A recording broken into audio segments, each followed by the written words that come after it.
Yeah, it's called redirect.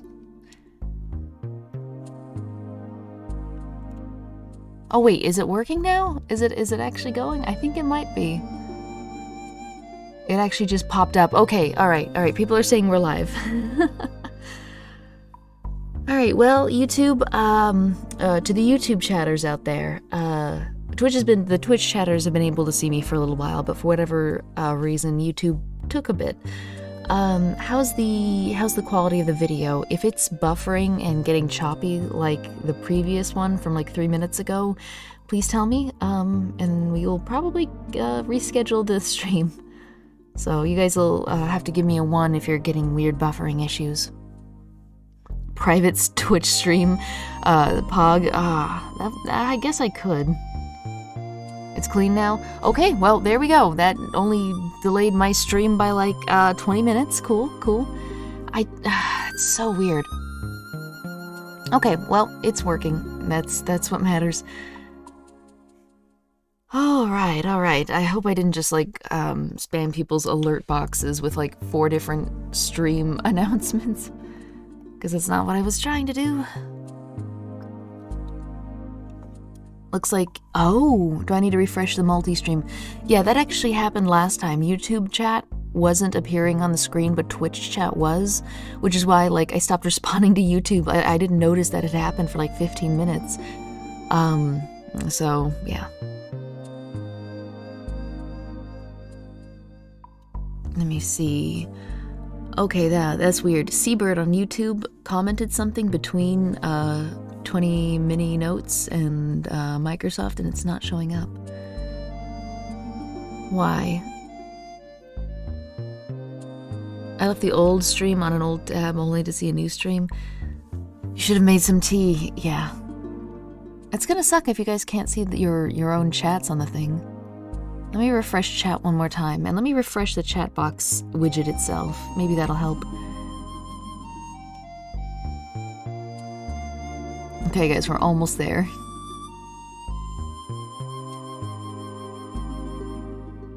Okay, I'm seeing Mechatech and Allrun, which I'm pretty sure we're on YouTube. So I think we're good to go. Okay, all right, that is that.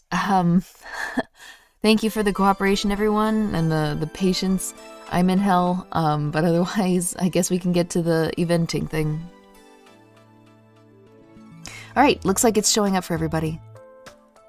Okay, so, let's see, where was I? Okay, I had just pasted the character faces in, and we were just getting into, let me put it back on the screen. There we go. We were just getting back into making a test area. So let me go ahead and just clean up a little bit, because I know we have some regions that's gonna, yeah, make some weird things happen if I don't fix that. Okay.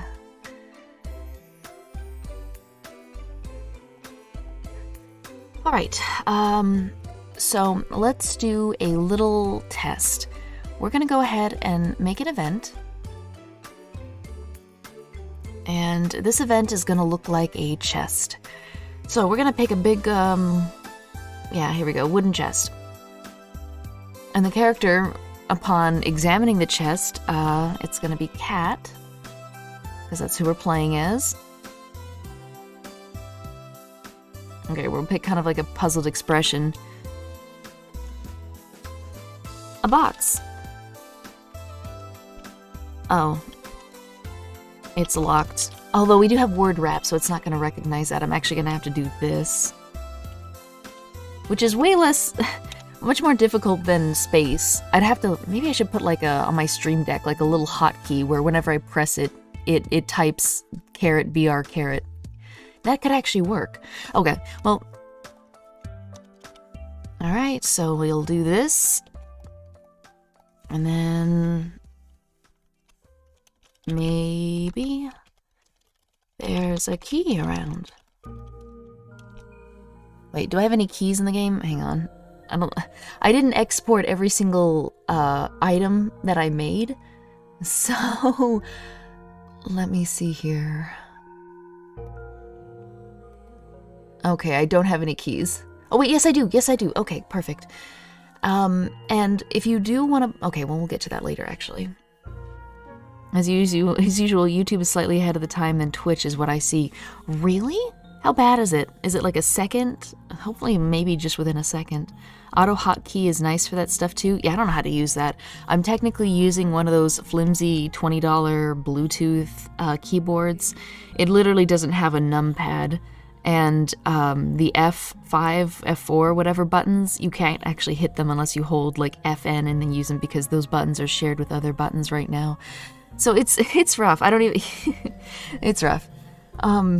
Okay, maybe there's a key around? There we go. And you know what? I should probably go to... So, if we start the game, we'll put us right... Wait, we'll put us right here. Set starting position for player. Now, because the chest's on the ground, that's not going to be the greatest... You know, I mean, like, we can walk up to it and stuff. So let's put it on a table real quick. That'll just raise it up a little bit. Just a little quality of life thing. Except, I don't think... Let me change the tile sets that this map uses.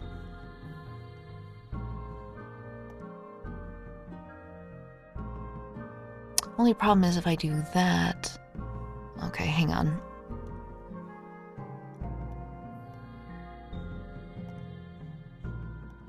I might as well just change it here, I guess. So the tables are gonna be... Where are the tables typically? These are the walls. Okay. Sorry, I've forgotten where the tables are. Inside A5, A2. Okay, A2 is where the tables are. I guess I picked that to mess around with the fences, so... This is probably gonna... Oh well, it doesn't matter. This is gonna break the other map, but that was just a testing map anyway. And I don't know if the demo is actually set to use the table like that, but we'll find out real quick.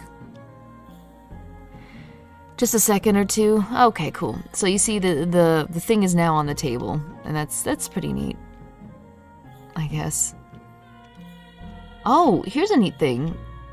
So... I thought, oh, is it not? Okay. For whatever reason, I thought that there might be parallax scrolling, but I don't think I actually enabled it. So I was about to say, I don't remember enabling it. Okay, so here we have a chest. Catherine will look at it and say, a box. Oh, it's locked? Oh, it's locked. Maybe there's a key around. So you can't open the chest. You can't get anything inside. We're going to have to go ahead and use a key on it. So let's go ahead and make a key image. Actually, we'll do it with eventing. So I'm going to make a little sparkly. Let's see. Unfortunately, since this is someone else's demo, they've carved out a lot of the unnecessarily sparkling stuff. Like normally you'd have like a circle or just like a couple diamonds to get the point across. Not here. So we're just gonna go ahead and use something like this, I think. It'll get the point across. And we'll say same as characters because I want it to be standing up rather than flat.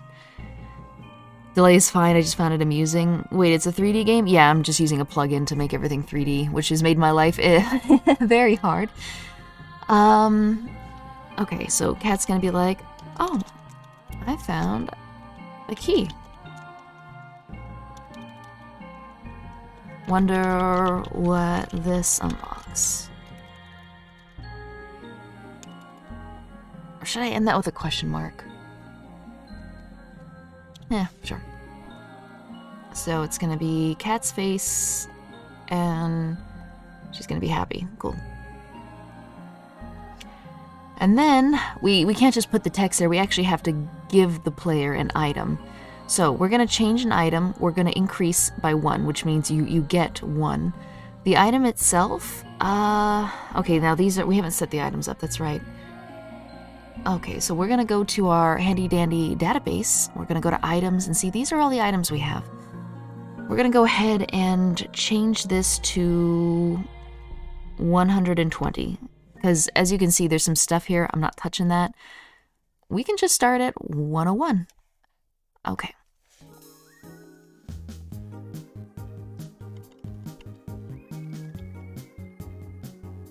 There we go. So that'll make a nice little break. And so we're going to take, let's say, lockbox key. Cat is the master of unlocking. It'll be worth it in the end, though. We'll see. Oh, I didn't show you. Okay, so here's all the icons and stuff. So if you have a health potion, you can probably pick a potion. If you've got like helmet, armor, whatever, you can pick that for your item.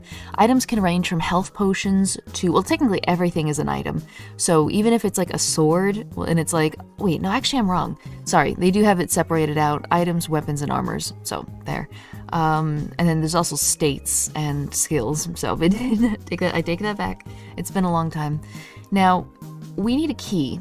I could probably take something like this, and we'll use that for a second. We've clearly made our own icons, but just for the purposes of today, because in order to add these in, I'd actually have to take this, open it up in GIMP, and like extend it and add some stuff in it. It can be a little bit tricky. So, or actually, I do have a... Then again, I'm also using a plugin that does a certain thing, so it kind of bypasses that. It's a long story. So we'll just stick with this simple icon. A key that will unlock something. But what? Alright, now the item type is going to be a, I guess you can also categorize it by regular items and key items. I'm going to put it as key item. There's no price. It's not consumable. If you put consumable, then that means as soon as the character uses it, it'll disappear, like drinking a health potion. Once you've used the health potion, you lose the health potion because it's consumed. Let's see, coffee and water made, hoping for a very productive night. We'll see.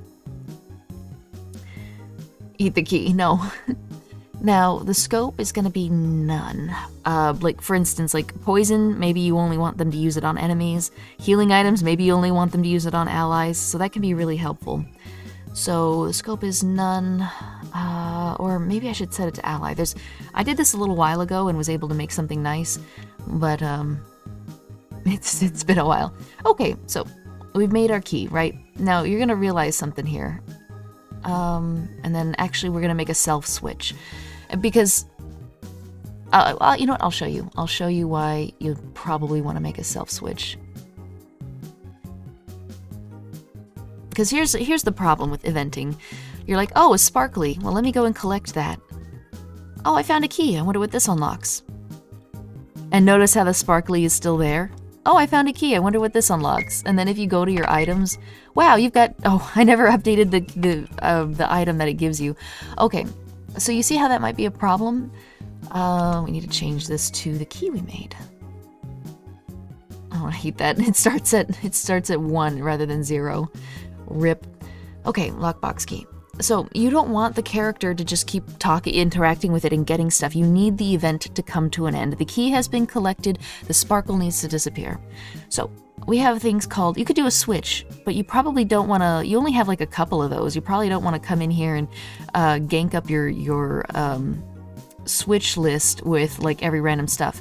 So we don't do that. We can do something called a self switch. So basically, self switch A will turn on. There. As soon as you interact with it, Cat says the thing, you get the key, self-switch A turns on. Now what does that mean? That means we make a new version of the event that only happens when self-switch A is on. So as soon as we interact, she says the thing, you get the key, A comes on, this is what the event becomes. It's nothing. It's got no graphic, it's blank, and it stays that way because self-switch A is on. And I'm pretty sure it remains that way even after you change maps. I'm pretty sure, I hope. Oh well. Why does Cat get the broken butterfly magnum? Event trigger once? Yeah, exactly. Now that being said, I learned on Ace, so it's possible that there's a new way to like bypass some of these old tricks to get around like nuisances, but I don't know what they are, so you're stuck with me, I'm afraid. Okay, I'll put a little table here. Self-switch sticks, thank you. That is nice, because I used to, back when I was a baby, I was like, oh, erase event. Now the event is erased. And then I'd leave the room and come back and the event is back, and I'm like, how dare? And it's because erase event, I think, doesn't last. Okay, so here's the key, here's the sparkle. Oh, I found a key. Wonder what this unlocks. It's gone. It's absolutely gone. Even if I interact, it's gone. And we have our... Oh, it's a key item, duh. Okay, we have our key. I probably don't need to set this in key items. It's not like I'm gonna have the player have a bunch of like cheese and mana potions and elixirs and phoenix downs or whatever. The key burst into flame. Wasn't the software made by the same people who make Game Maker? It's by Degica or Enterbrain. I've seen two different like company names associated with them. So yeah, we have a lockbox key. Okay, now we go over here and we're like, okay, we've got a key. Let's see.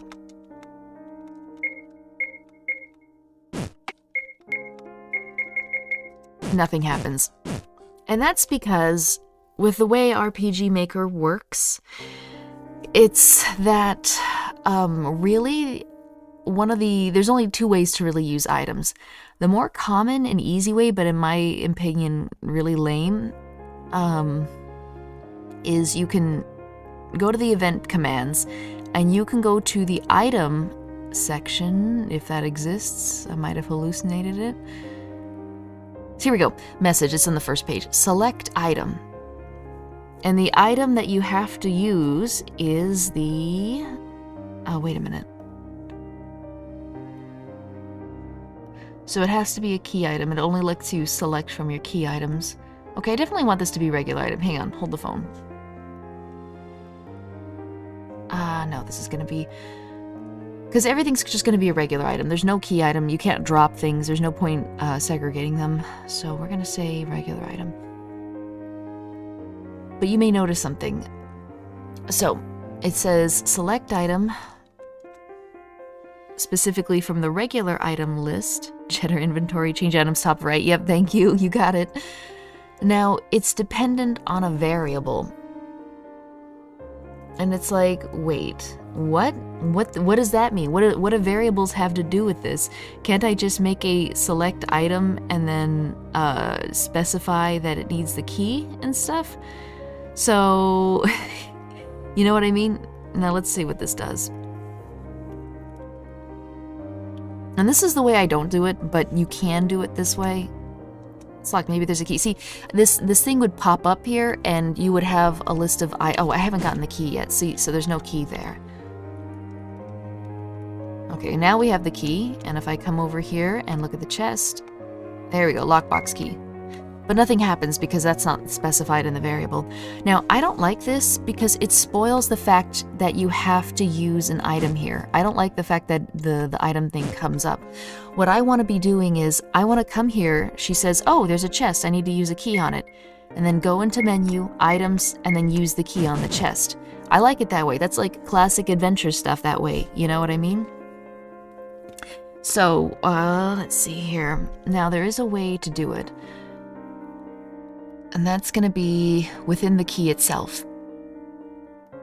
Actually, let me double check. Because I actually did this successfully once, but it took me like 3 hours, and I had a lot of, let's say, 101 ways not to do it right. Let me just see really quick. Because I'd hate to show you the wrong way to do it and be like, oh wait, no, actually, yeah, this is right. This is what I did. So, one way to do it is to make a common event. And I'll show you guys what a common event is here in a second.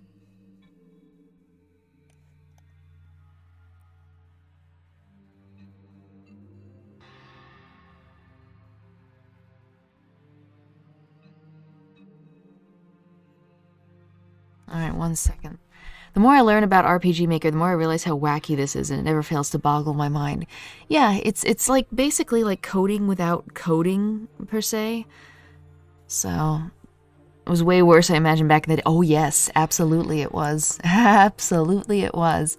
If you're curious, download a version of, an English version of RPG Maker XP, I think, or maybe it was VX. No, XP, I think, and see how different it is. Alright, I just need to... I left notes for myself. I'm just trying to decode them.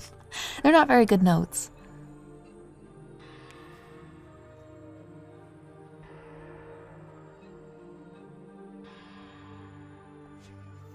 Maybe I should put them in 300s. Maybe?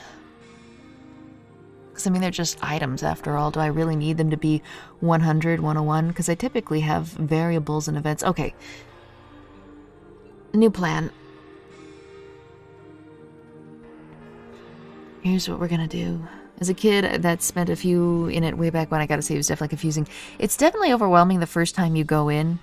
Isn't it easier to learn a game engine than learn something like RPG Maker? I don't know. That's like saying, isn't it easy to learn an entire like coding language than learn something that kind of does the coding for you? Like, I know how to press buttons. I know how to say, you know, create event, create variable, create item in here. But if I were to try doing that with a coding language, I don't know. And then there's also like JavaScript versus C and all that. Okay, so here's what we're gonna do. We're gonna go ahead and increase things by a little bit.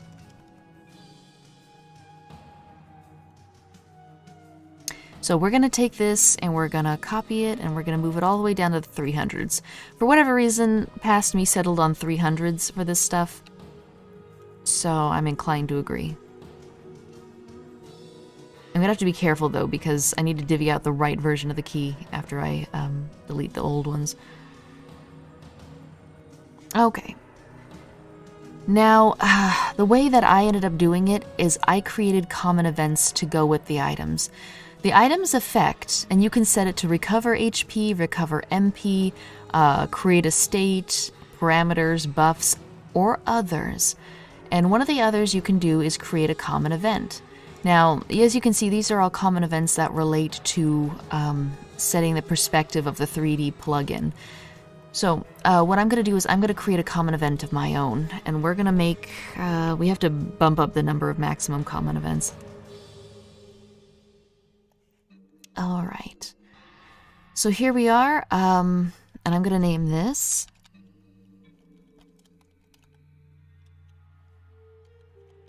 I know how to spell common. Events.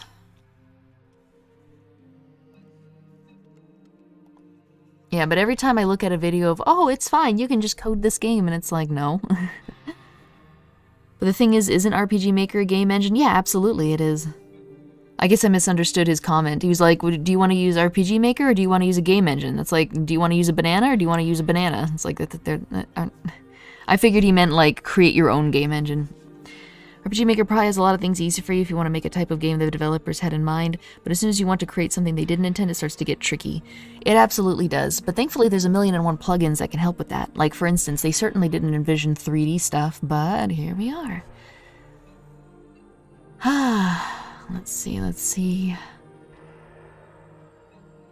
To make a game engine is a task, but if you know how to do it, then it isn't that bad, but it is nice to have RPG Maker closer to dreams. Yeah, I'm an idiot when it comes to coding, so I don't have a prayer. Now here's our common event. Using... Okay, actually we're going to do used lockbox key. Alright, so it's gonna create, so every time I open up the menu and try to use that key, it's gonna bring this up and it's gonna run everything that I put in here. So I could have text and it says something like, you used the, oh, you tried to use the lockbox key.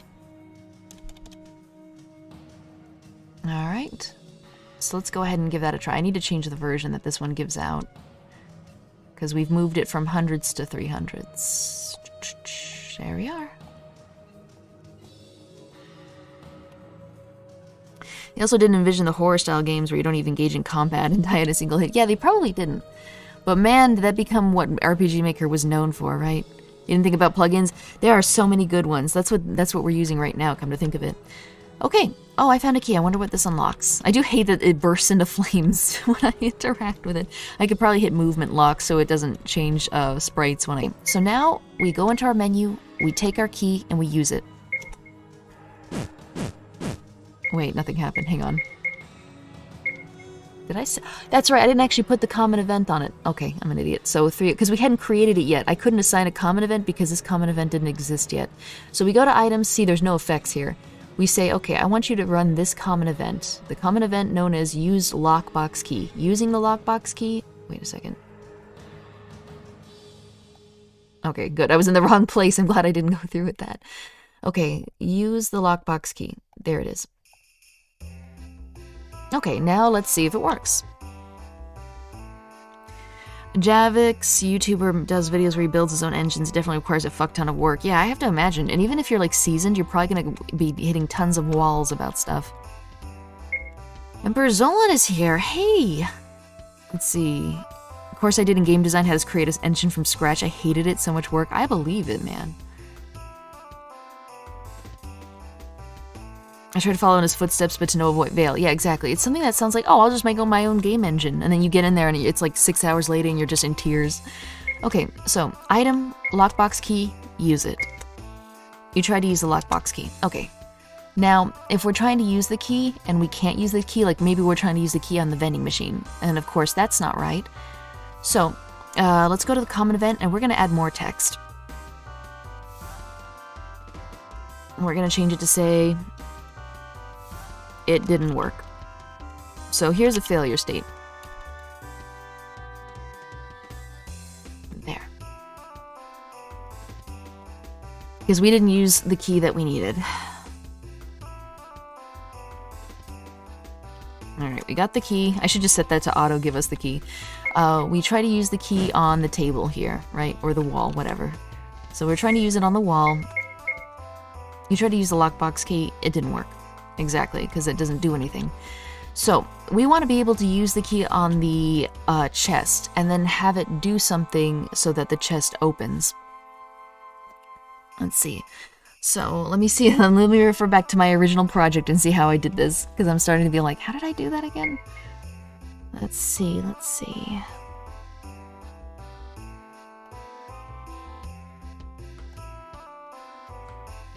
Okay, so I guess we have to set variables.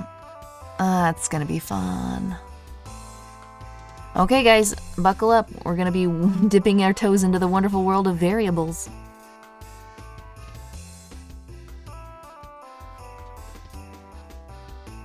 Oak, Ash, now is not the time to use that. When I said game engine, I was thinking more about tools like Unity rather than making your own. Making your own game offers some advantage. Well, Unity is still, oh yeah, a game engine, I see. So why not use a game engine like Unity instead of a game engine like RPG Maker? I've fiddled around with Unity, but you have to know way more coding to make anything in Unity than you do in RPG Maker. Like, I don't think it's possible to really make a single game in Unity without at least some coding knowledge. I mean, I guess there's Unity assets in the asset store, and I've taken a peek at them, but they tend to fall short unless you know a little bit of coding, so you might be able to make a really quick, like, what do they call it, like asset flip, not acid, where you just, like, get a bunch of assets and, like, throw them into a world and it's barely coherent, but, you know, your mileage may vary. Unfortunately, I'm too stupid for Unity, so RPG Maker it is. Learn to code. I tried! I couldn't do it, man, I couldn't do it. Okay. Now what we'll be doing is we'll be going into our database and we'll be going to variables. Except there is no variable tab. You actually, to get to the variables, you actually have to just... okay, so control variables. And these are the variables. So now let's go ahead and make at least 300 of them. Now let's make a variable that corresponds to the key. So you notice lockbox key is item 301. It also has a common event 301. Can you guess which variable it's going to be? It's going to be 301. Okay.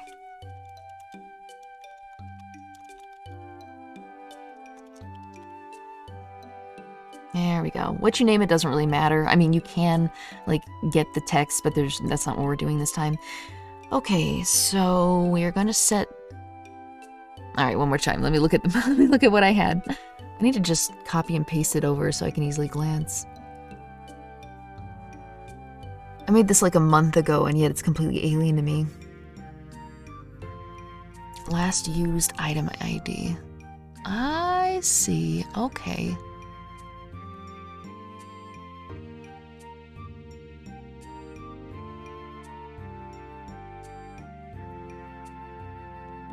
Tell you what, I'll just let you guys see it. This is what I made a little while ago. C++ is just as painful. Oof. I don't know what it was. It had to have been... With Unity, you can use the Corgi engine or the top-down engine as a launching point. Yeah, but that's the problem. Does that engine have, add-ons where you can have them read a book and it has like a menu catalog with all the books you've read? Does it have, plugins that let you do certain things? And that's the problem. Like, if you just want Corgi engine and you only need Corgi engine and nothing else, you have no additional features, then, great. But the second you need something else, you're in trouble. And whereas RPG Maker, there's pretty much a plugin for everything imaginable, and if there isn't, you can kind of invent it and create it yourself. Okay, so here's what I did. So this was an example I did. I had a blue key and a red key. So, using the blue key, whenever I used the blue key, it triggered this common event, and what it would do was, it would bring up some text, and it would say the item being used variable was, and then, I see, that's what I did. Okay, one second, let me just take a look at this.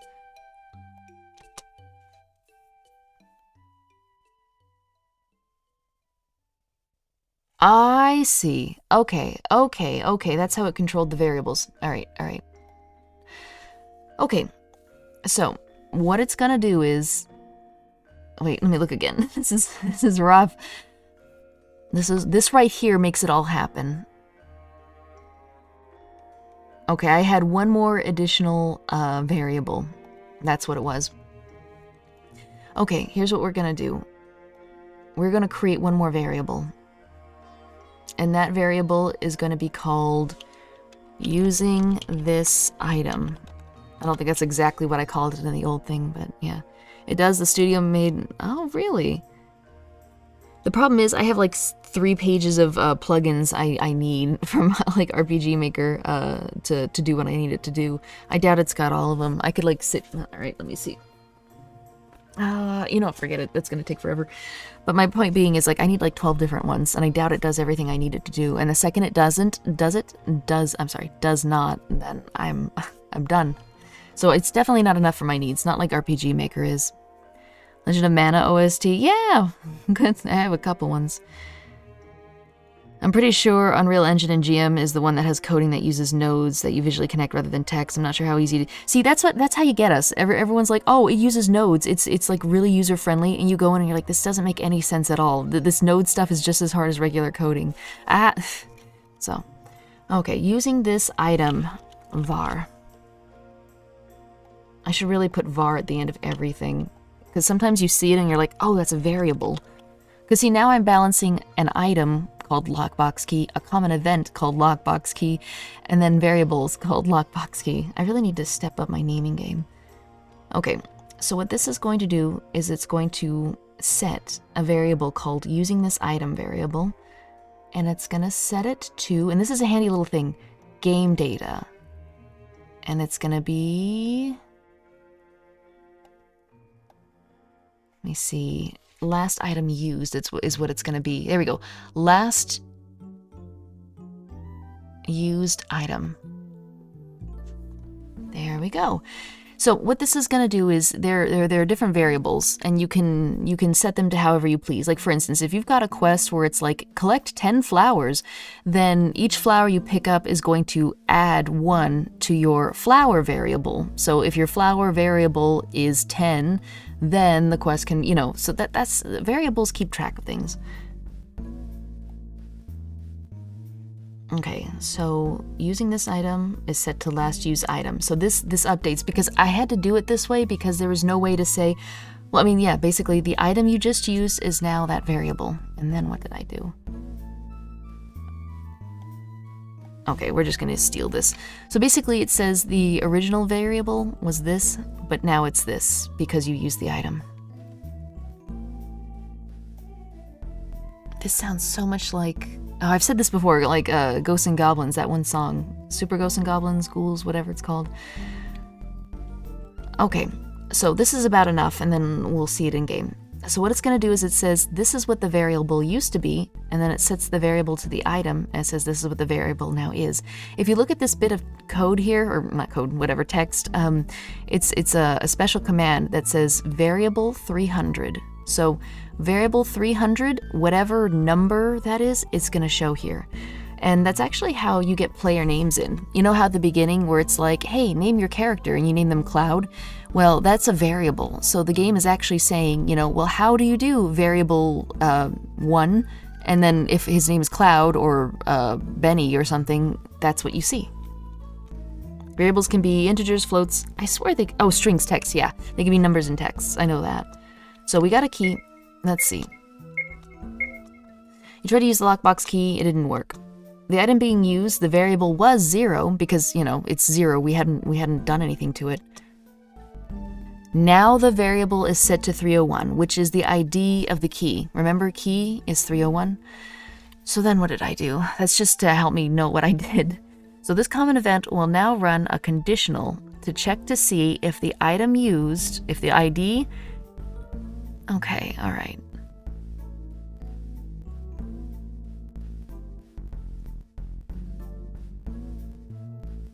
So then it gets a little bit difficult, or there's a reason I had to do it that way. So, for instance,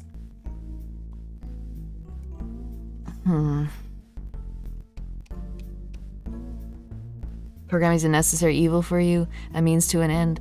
I tried a game dev, and after encountering all the programming, I just stuck to write. Yeah, exactly. I like stories, and I like doing art if I can do it, but I don't have a brain for coding. Okay. So the question is, so we can get it to use the key, we can get it to set a variable. Now, the thing is, we need to be standing right in front of the chest in order for it to be working. So basically what we're going to have to do is we're going to have to set it's not going to have an image because, again, it's just the space in front of the chest. But we're going to have it, say, below character so we can stand on it. And what happens is it's going to check something. Let's see.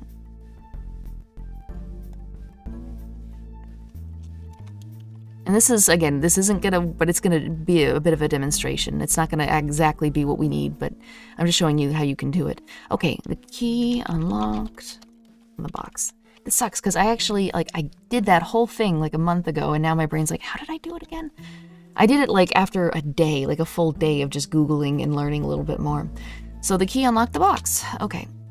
And it's only gonna say that...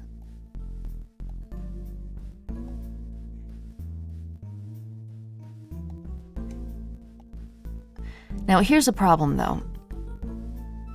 It would have to be running parallel. So there's certain event triggers. Like if you walk up to an NPC and you press the action button, that activates their event and they give you their text, etc. However, there are some events that just continuously run in the background. And I can never remember what the difference between auto run and parallel is. I guess auto run runs at the start and maybe it, but it's stops the player. It stops you in your tracks while it runs. So if you need someone to shout and then get into a battle with you while you're holding still, you're not letting the player get away or whatever, you can do that. Parallel runs parallel in the background, as in next to you, at the same time as you. Time to write them down on Post-it notes and stick them in front of your desk for easy recall. I used to do that with Flash, and I still have a few of them, but man, memory retention of this stuff is damn near impossible. Yeah, that's why I try to take notes. But you see how good that's doing. All right, let me see. Let me see what I did here. Because half the battle is being able to use the item on the thing, and the other half is the game disallowing you from just using the item from anywhere. I can't use the key from across the room and have it unlock the chest. All right, let me dive a little bit more into this. See, because what I did was, I had a red chest and I had a blue chest. And the reason I had two was that I didn't want to be able to use the red key on the blue chest. It has to be specific things. Let's see. And the blue chest, use the blue key on me.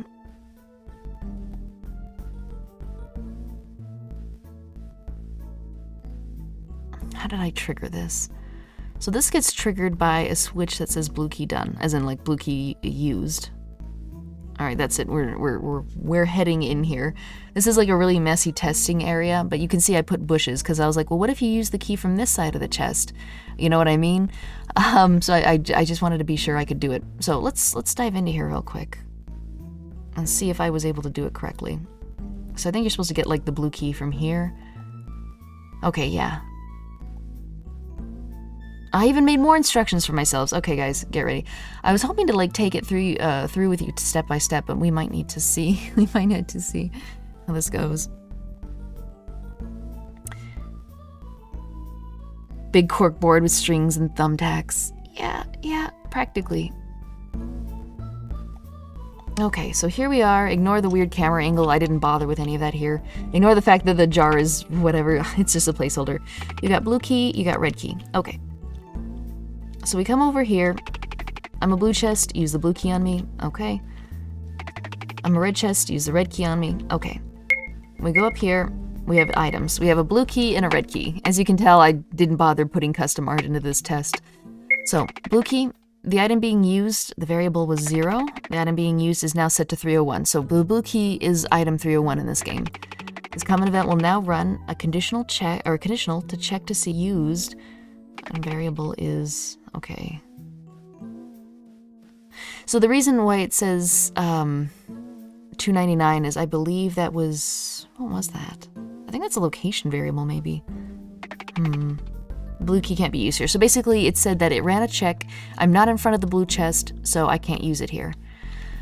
Let me see what the cat girl has to say. I think I left myself some additional information. The way this works is that upon using the item, it runs a common event that is made to set the variable 300, which is the last used item variable, and set the variable to match the last item used. There we go. So that's it. All right, clown, did I give any useful info in you?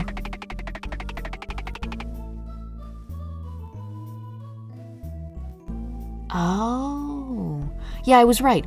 Variable $2.99 was the item used location.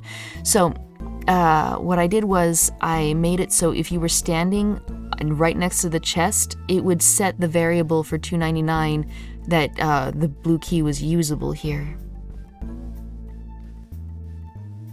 So $2.99 is the first, which is set as 0. Well, they're all set as 0 right off the bat, but $2.99, unlike variable 3, so these are two different things. I have variable $2.99 and variable 300. $2.99 has to do with the item use location. So, as in, are you standing in a location where you can use the item? Variable 3 was, what item are you using? And vitamin item ID 301 is the actual key. So, there we go, used and done. Let's see. I'm a blue chest, use the blue key. All right, let's try it. The item being used was 301. The item being used is 301. Okay, it's running the common event to check the location ID. Wow, that was loud, sorry. Blue key was used, which triggered switch. 301 blue key done. So here received blue vibes, or good vibes. Cool.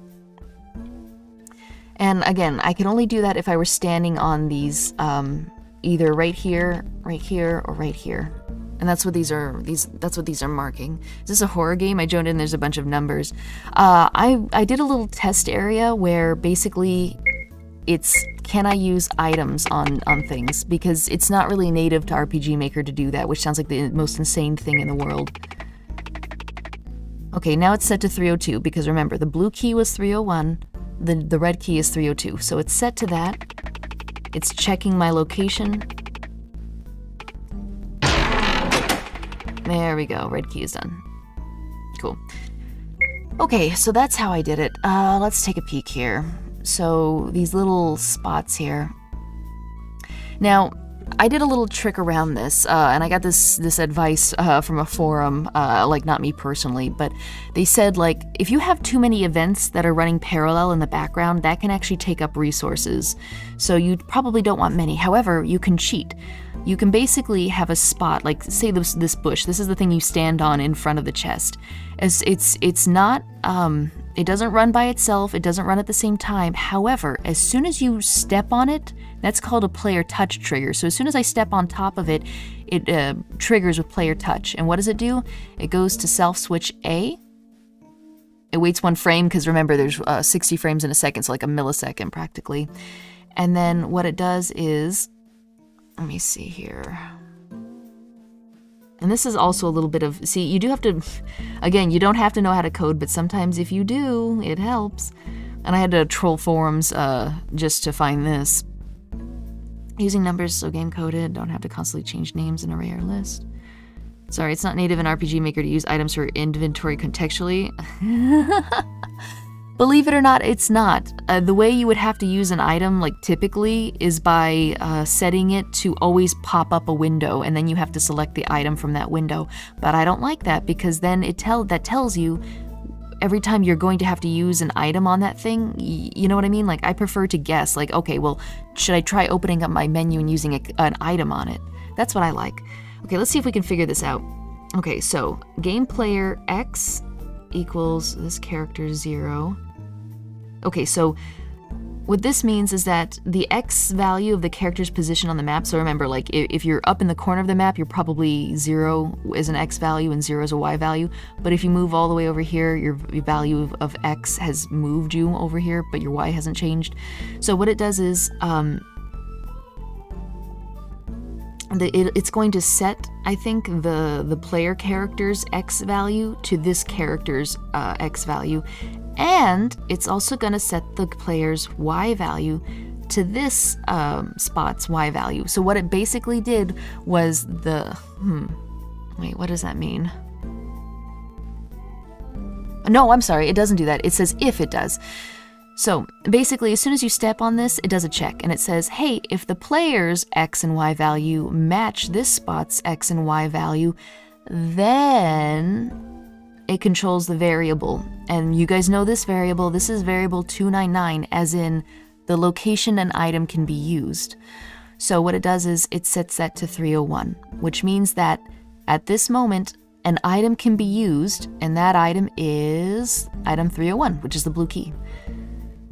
Else, what it does is, like, say I don't do anything and I step off of the bush, I step off of the spot. Then every frame, it checks, and if I'm no longer standing on that spot, A shuts off, which is the only thing keeping this page running. It goes back to being a regular plant. So it's not eating up resources, you see what I mean? So, that's probably a little bit weird, but the thing is, this is really important to do, because back before I was doing this, I realized the problem was that I could pretty much guess, and it's like, no, you only need to, I only want to be able to use the blue key on the blue chest, and yeah. If the player's in front of the blue chest, the player can now use the blue key. Exactly. Alright, so let's see if we can recreate that.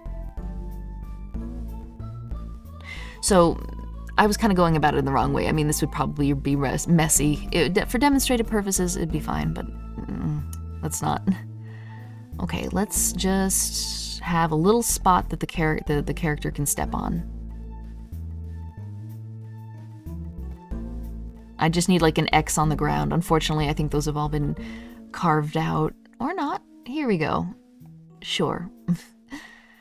So, priority is below characters. It activates when you stand on it. And I'm not going to retype everything. Well, no, actually, this part's easy. So, as soon as you step, it controls self-switch A.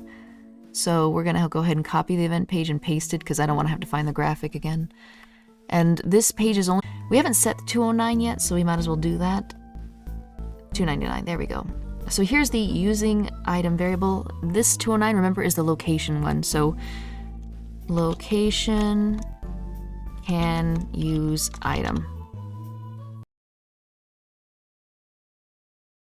Okay, so we'll set it to 301, which works for our case because our little key in this version of the game is also 301 because it's the first one.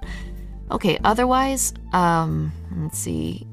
And this is important too. If you step off of it, because here's the thing I noticed. I had to put this in here. Otherwise, as soon as you walk off the thing, the location variable hasn't changed, meaning like it hasn't reset. The location variable is still saying you can use the key here. So I can like step off of the plant, walk across the room, use the item, and then it still works. It's like, no, as soon as you step off, that can use item thing gets set back to 0, and then you'll have to stand on it again if you want it to, yeah. Ow, wait, what's back? Oh, what? Okay, all right. YouTube's having a fucky wucky, but they're also telling me Twitch is too. Okay, maybe we should put a pin in this. Just now the video got cut off for a moment with this icon in it. What? Both are working now? Yeah, how's it looking, guys? How much did you miss? Unfortunately, I was in the middle of a monologue. That was just my lousy internet doing its thing. It's been weird. It was fine when I It was fine when I streamed IB earlier. But when I watched another streamer like a couple hours later, he could barely stream. So I'm wondering if that's happening. Seems okay now? Okay. If it starts doing it again, hammer the ones and maybe I'll see those.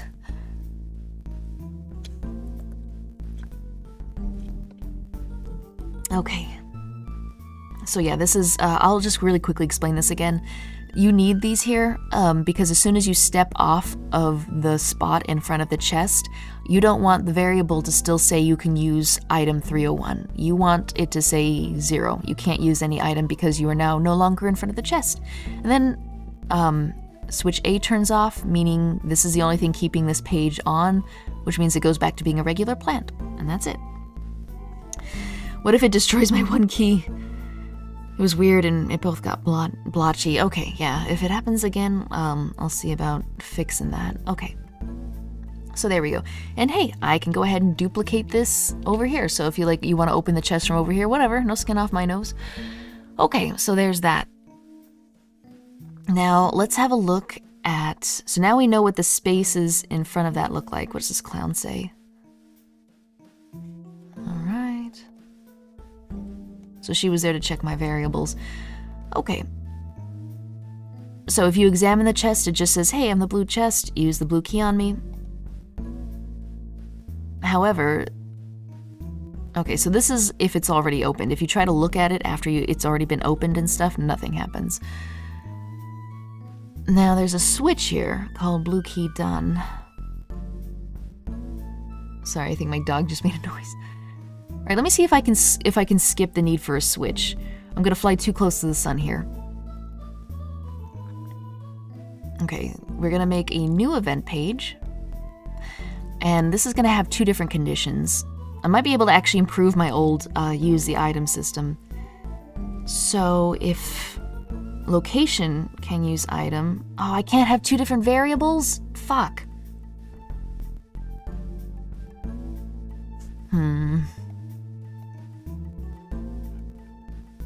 Okay, so here's, I'm sorry, this is how you do it. Wait a minute. Am I stupid? No, it definitely says object selection. Hang on. I think I just noticed something interesting. Okay. We're gonna make a chest. Actually, I'm gonna let it do the work for me. Yeah, that object selection, that's one I hadn't noticed before. I'm pretty sure it only has to do with if you use a certain thing on it, from the specific window, not from your menu. But let's see, let me see. I'm always willing to be disappointed. Okay.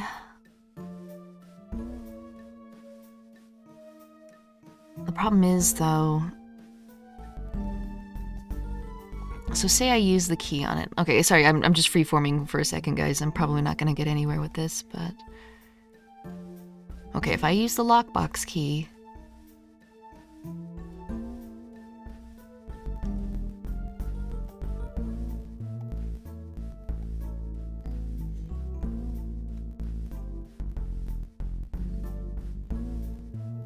Okay, so this is what it's going to show if you don't use the key. It's a chest. Because I might have just found a shortcut, but I don't think it's going to work the way I want it to work. Okay, it's a chest. However, if the item lockbox key is used, then it should run. All right, let's give this a try. Okay, you guys know how this is. I'm just going to go ahead and parallel run it. And then, yeah, that should do it. Oh, MissKittens is here. Hey, how are we doing? I'm working on... just quickly trying to use items on things like, you know, where you're like, oh, it's a vending machine. If I put $1 into it, then this will happen. And then you go to your menu and you use the thing. So here's a chest. No, you weren't supposed to do that. I guess it, Okay, something's wrong. Yeah, it's a chest. This is how it should normally be. So why did it open?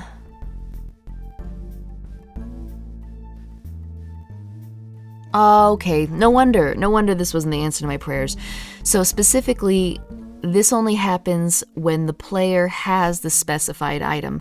So this would be a really simple way where it's like if you want the door to open if the player has the red key and you don't want the player to be able to use the red key on it.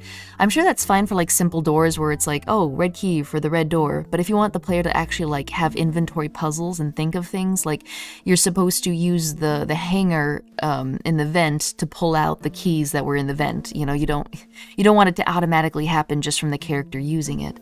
So no wonder I didn't go for that. Experimenting's how you learn. Yeah, the problem is it's super messy. Okay, so here we have the chest.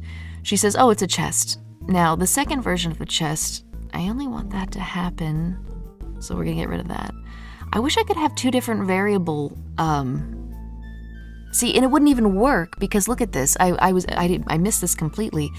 If it's greater than or less than or equal to, like what is with that? Why can't I say if it equals this? Because if I have like a blue key and its ID is 301, then less than or equal to, well, what if I have a key that's like 305? Then less than or, you know what I mean? Like you need it to equal that variable, not be around that area. Okay, so no wonder I use switches. Or, you know what, hang on. I can make a condition here. If the variable for the location equals 301,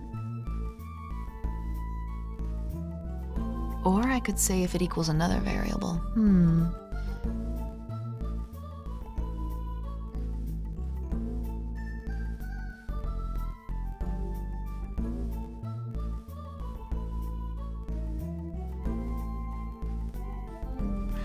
So we can also have conditions for if the variable for the location equals the variable for the item used. So if the key location matches the item used, which is the key, then this happens. Otherwise, it doesn't happen. Let me see. Okay, this might just work. Let me just steal the chest mechanic real quick.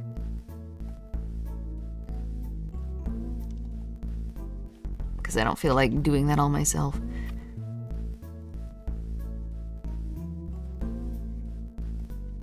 Okay, and then it turns self-switch A on. Self-switch A is this, and we want it to be the image of an opened chest.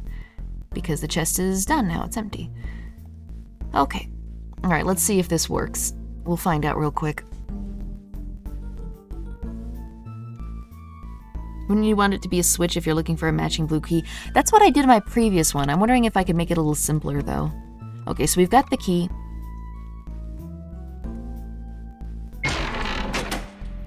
See, we could do that, but again, I don't want that popping up naturally. It would be so simple if I did, but... here we go. Let's see if we can get away without it.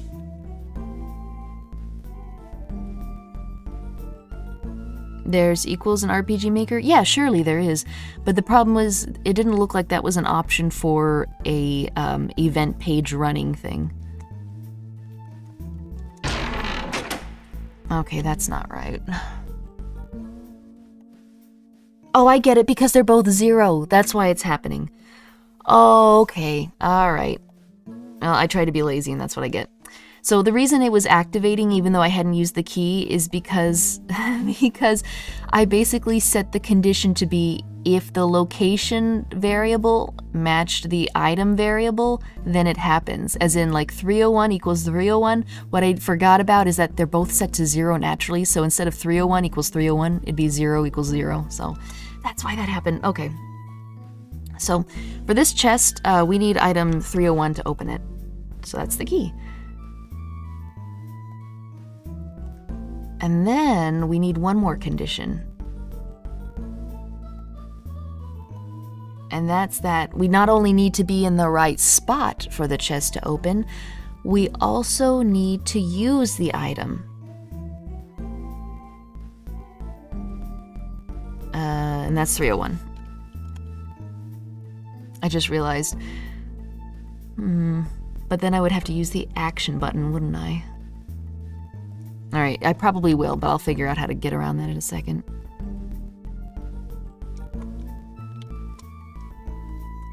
Yeah, see, it's not activating. So we go to our menu, we use the key.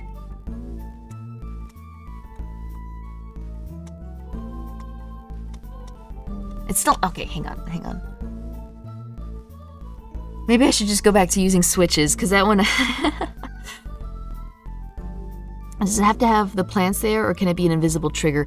The reason the plants are there is that it activates a variable that says you're in a usable location. So the plants do have to be there, if only to change the location variable to, like, basically, like, I can't use the key from across the room and open the chest. That wouldn't make any sense. You have to be standing on a designated spot that activates the variable. All right, let's see what I did wrong. Oh, I didn't put it. It helps if you actually put it in. There we go. See, so now if the right variable, if the location variable matches the key, and if the item used matches the key, then this happens. Otherwise, it just goes here. It ends. Okay, all right.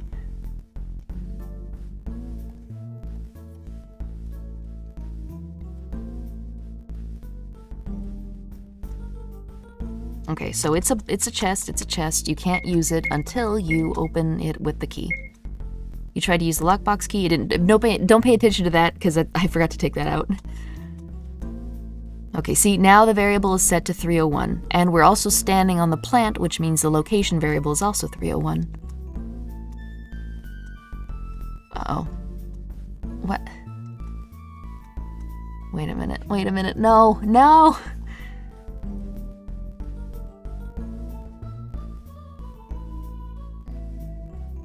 Okay, also I need to change this one variable real quick.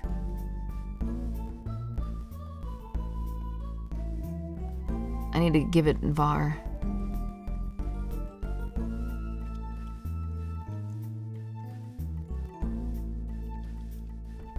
I should probably put it at the beginning, shouldn't I?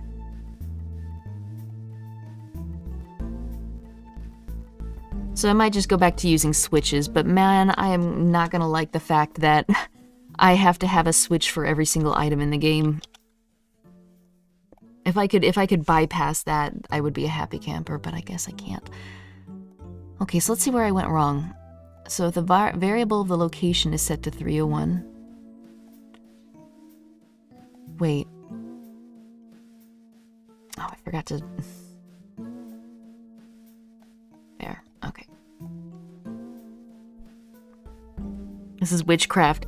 It makes sense. The problem is that it's hard to understand it a little bit.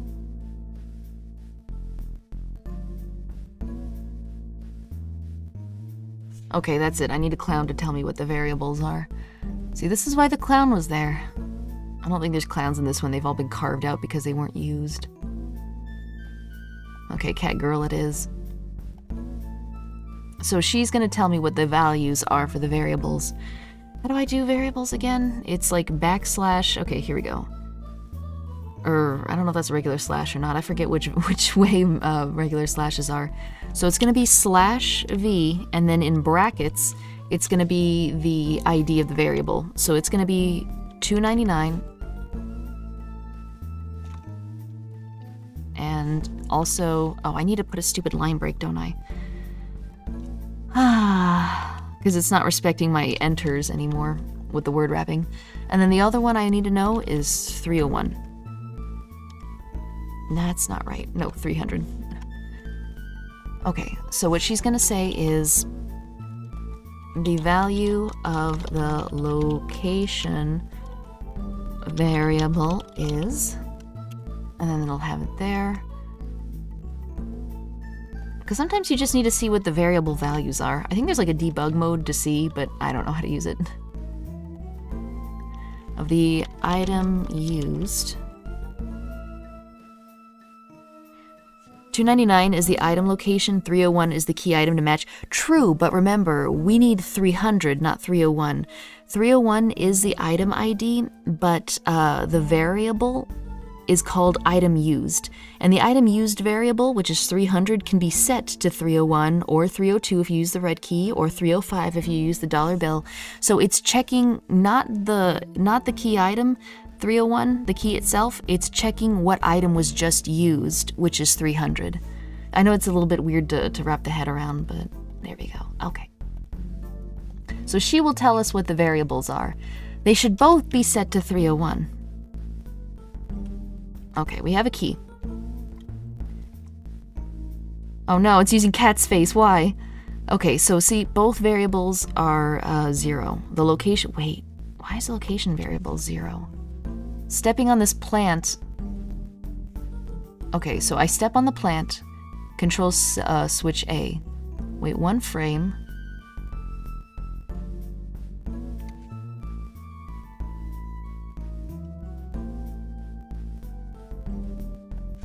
Why isn't this doing it?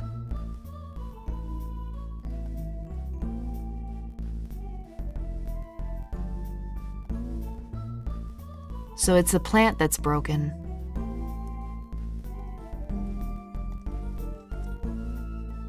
Cat's portrait for cat girl. That's not supposed to happen. Okay, so as soon as I step on this plant here, it should be setting the variable. Now, when I use the key, so that's not working, but when I use the key, okay, it should set the variable now. Okay, so there. The item used is set to whatever the ID of the last item you used was. So 300 automatically takes on the ID of the item that you've used. So, there. Why is the location variable 0? This is very simple, Mr. Plant. I step on you. You're below me, I step on you, you turn on switch A. There we go, you turn on switch A. You wait 1 frame.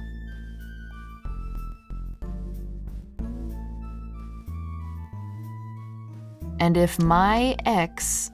Wait.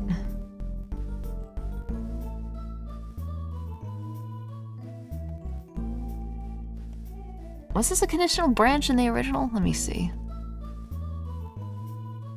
It was. This is copied completely.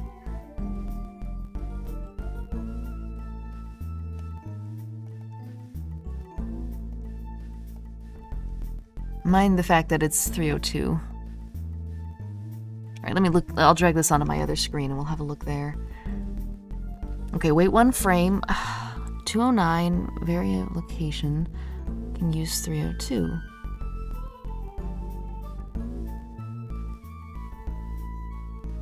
Control variables equals 0. So why would it work on one but not the other? Yeah, this is like defying reality right now. What the heck? Okay, that's it. Let's see. I'm gonna take you, and I'm gonna make a version of you right here. And when you touch it,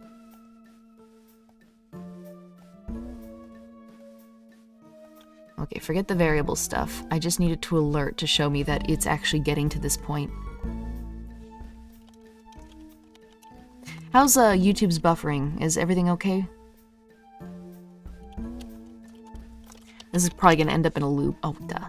This is probably gonna end up in a loop, and I'll just have to, like, kill it, but that I just need to know if it's making it to this point.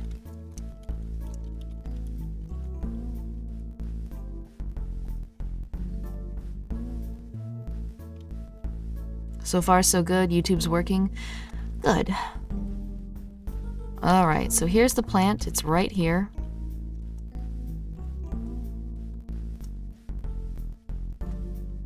It just flat out isn't activating. Oh, here we go. Being stepped on. Why is it cat's face? I need to mess with that auto face thing.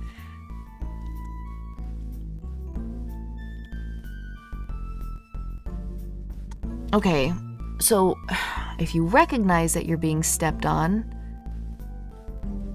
then you should be changing the variable. Alright, I'm gonna make it tell me what the variable is.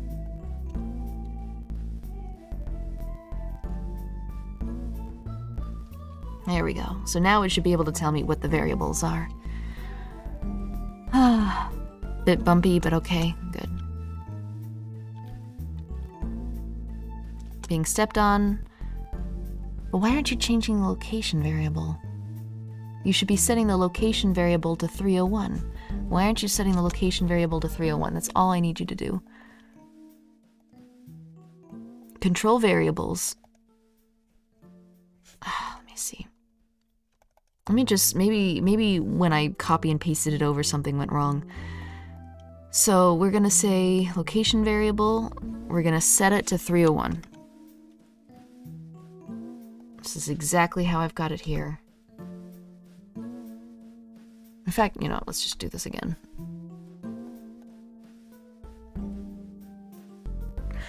Can you set the value to plus equals 1 to add 1 to the 0? I mean, I could probably, well, here, look, you can set it to 301, you can add 301, you can subtract 301. But the thing is, I need it specifically to be 301 because that's the item ID of the key. If I want to use a dollar bill, that's probably going to be like 305 because that'll be the item ID. Or if I want to use a quarter, that'll be like 306. So, okay, location 209, value 301.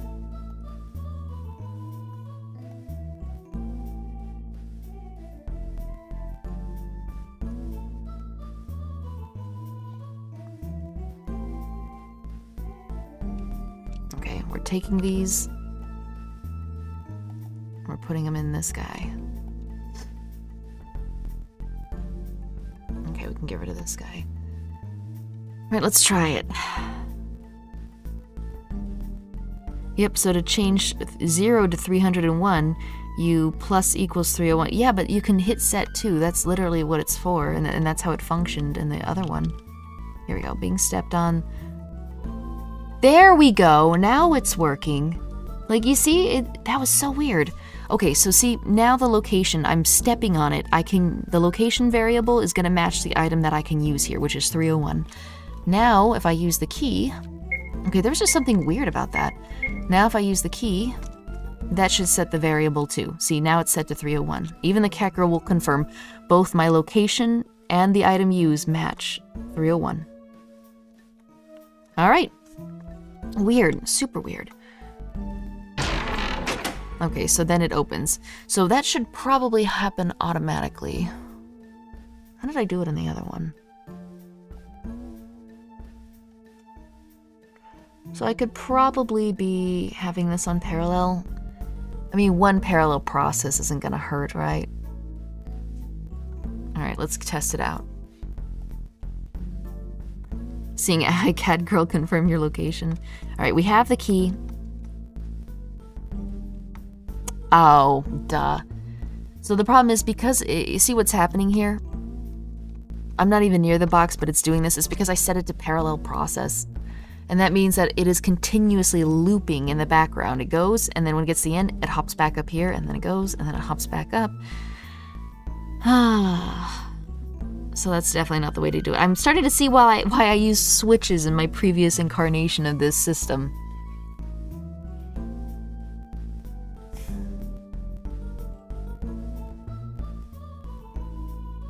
Your mad neighbor, hello again. Hello, I'm suffering right now. This isn't a good stream to watch. Okay, fine, I give up. How did I do it? How did I do it?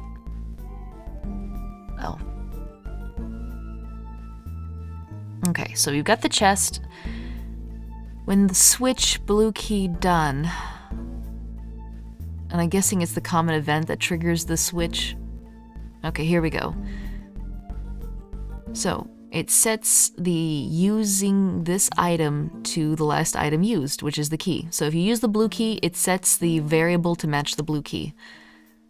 All right, now it's gonna run a conditional check to see if the item ID, okay, so yeah, it just tells you the value of the variables because you need to know these. This is the location value and the item used value. If, let me see. Okay, so this is saying if the location variable equals, using this item, So I did use an equals here. Why, though? It's flawed, isn't it? Because what if they both equal 0?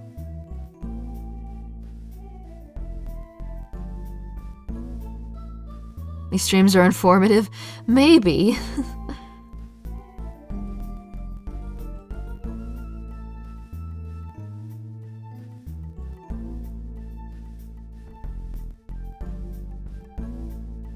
Sorry, I'm just staring at it. I'm not trying to have dead air here.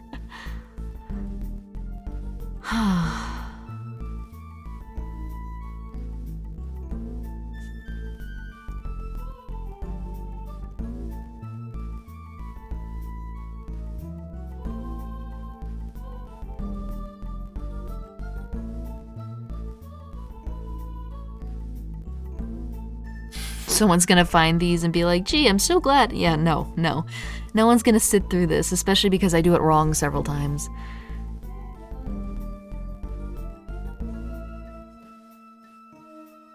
Why did I do it that way?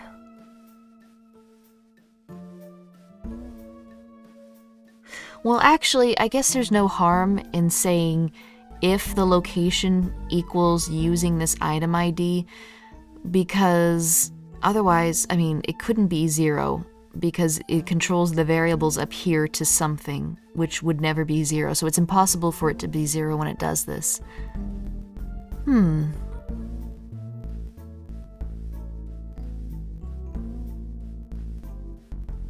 I guess it's okay. Alright, well, in that case, I guess we'll do it that way. But how did the chest thing, how does the chest thing know?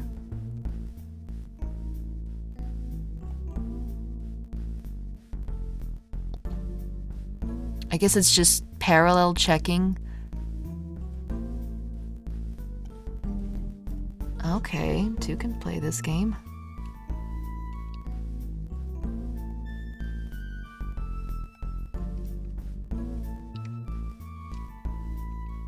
Oh no, wait. No! I copied it and then I copied something else. Oh, wait, I can hit cancel. Oh, thank God. Alright, copy event page, paste event page. This one is not going to have all this stuff. But it is going to be action only when you interact with it. However, parallel-wise, it's checking for this. Okay, this should do it. And I technically didn't use a switch in this version. Just sneaking in a bit to get to our favorite medium and a favorite spook group. Gee, this is a rough one to join in on, sorry about that. So you can examine the chest.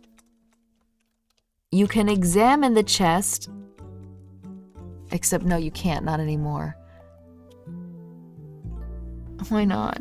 Okay, screw it. I'm going back to...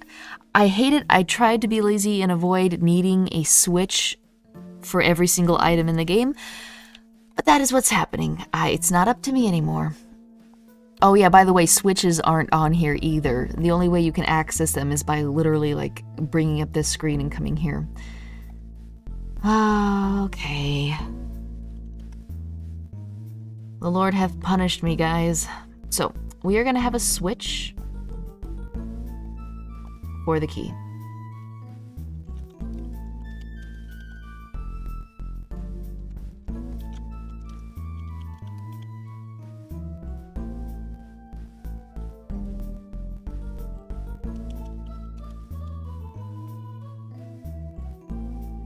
I might have to shorten it a little bit.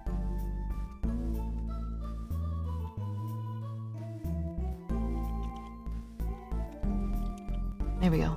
Switch lockbox key used. There we go. Lockbox key used. Okay. It's gonna be on.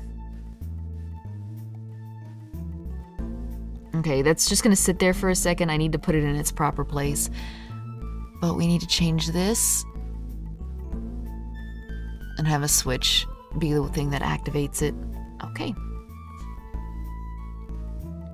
Which means we don't need this.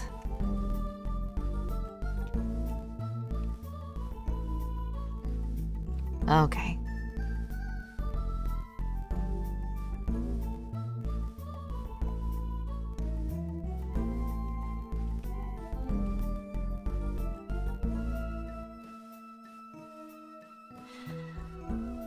Coding struggles, I guess so, technically. You missed it, possibly the loudest. What?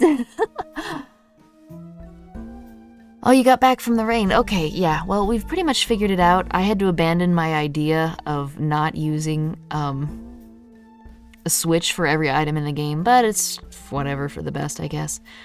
Okay, so let's see where we are here. I don't need all this text, it's just superfluous. Okay. If location, item ID, okay. So basically we're gonna create an if statement, or if and then, whatever. Conditional branch, here we go, and it's gonna be if the variable of the location equals the variable of the item being used, so the lockbox location must match the item being used. It must be lockbox location together with lockbox key. It can't be lockbox location with red key or red chest location with lockbox key, you know, so you can't mix them up. There we go. If that happens... Okay, and see, this is a cool thing. It says used, and that's not right. I would have to say, let's see. Used the blank key. Now let's see if we can, I think we're gonna actually have to, let's see. There's no shortcut for last item used. I think technically there is, though. It's something like $game.last item used or something. There's a way to get it, but hell if I know what it is. I'll just put lockbox because this common event is specifically for the lockbox. Okay, use the lockbox key.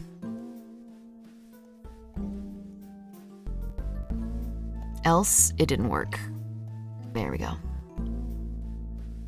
So it runs the thing. If the conditions are right, it says you use the key. If the conditions aren't right, it just dumps you here where it says it didn't work. And then I guess like erase event. I don't know if it's necessary, but it makes me feel better. Or exit processing. Okay, what else am I missing? Oh, and it controls the switch. Yes. So controlling this switch makes the chest open. The key was used. It is now open. And then exit event processing. Okay, let's give it a try, guys. How about you won't make a switch statement that contains all items in the game under one group? That would cause a performance issue down the line. No. What I'm planning to do is... I'm gonna have items here. 301 will be a lockbox key. 302 will be $1 you can use in the vending machine. 303 is gonna be this. They're also gonna have their own common events. 301 is the lockbox key used common event. 302 is the $1 for the vending machine used common event. And then they're each gonna have their own individual variable and switches too. So everything's nice and neat and everything corresponds and matches up. So it should be fine. You can have up to like 900 common events. Wait, what? Why is this not? Oh, I already had an instance running. Whoops. So it should be fine. Okay, we found the key. A box. It's locked. Is there a key around? Okay. We go to the menu. We use the lock. Actually, let's not be here. You tried to use the lockbox key? No! Okay, hang on. Alright, something's not working. It's probably this guy forgetting to set the thing again. Remember how I had to redo the variable and stuff? I think that's what the case is here. Control variable 209 goes back to being 0.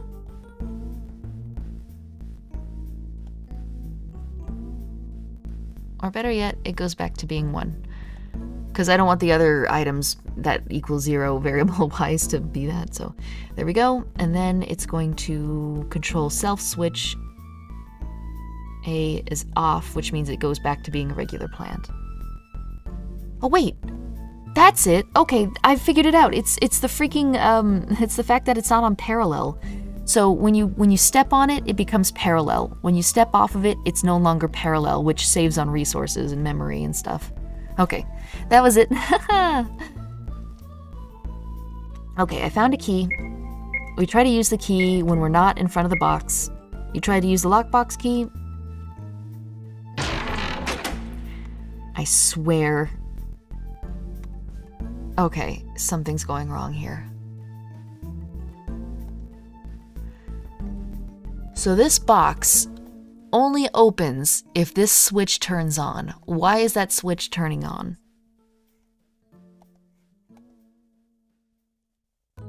Oh.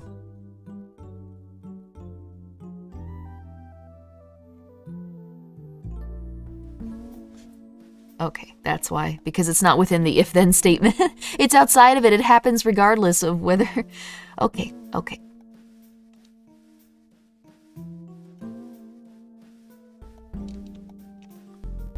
We're gonna cut this.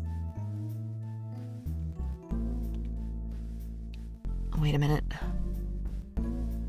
Wait, what? Okay, hang on. I need to have another look at this. I had 2 of these, that's why. Okay, duh. It came back to haunt me. I was like, I'm not, this is what I need to do, but it's just gonna sit here for a second. And then, so what happened was I had a turn the switch on thing outside of my conditional statement, so it activated no matter what. Okay, now it should not activate, no matter what, should not activate. You tried to use the key. It didn't work. There we go. You tried to use the key, but it didn't work because you're not standing in front of the box setting off the event. Yeah, you can whenever you use the key, it sets the used item ID to match the key, which is 301, but too bad because the location event is 0 or 1. They don't match. Being stepped on, okay? Uh-oh, wait. It's not parallel. Okay. So I just needed to know if it was detecting me stepping on it. The problem is, though, text can get pretty problematic if it's running parallel because it just repeats the text over and over and over again, not letting you do anything. But meanwhile, if it's just checking something, it's fine. Okay. Now that this is cleaned up, we should be good to go. Edward McPherson, oh, are you here? Let's see.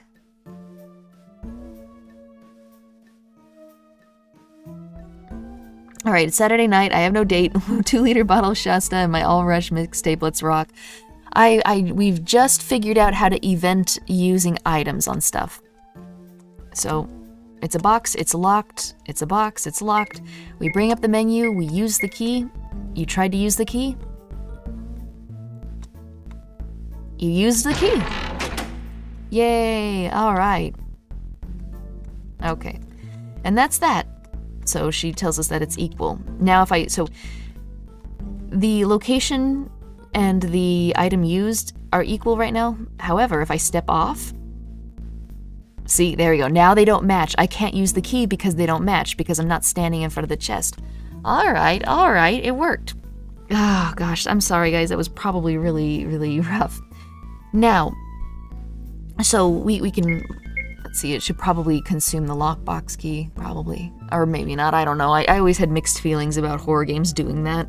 Like, if you never, like, a screwdriver, it hurts when you lose it after using it and stuff, but keys, whatever. If they only do one thing and you lose them, that's fine. Okay, now, let's do another little what-if situation. Okay, so I'm gonna go ahead and seal off this room so that I know it's in... here for a specific reason.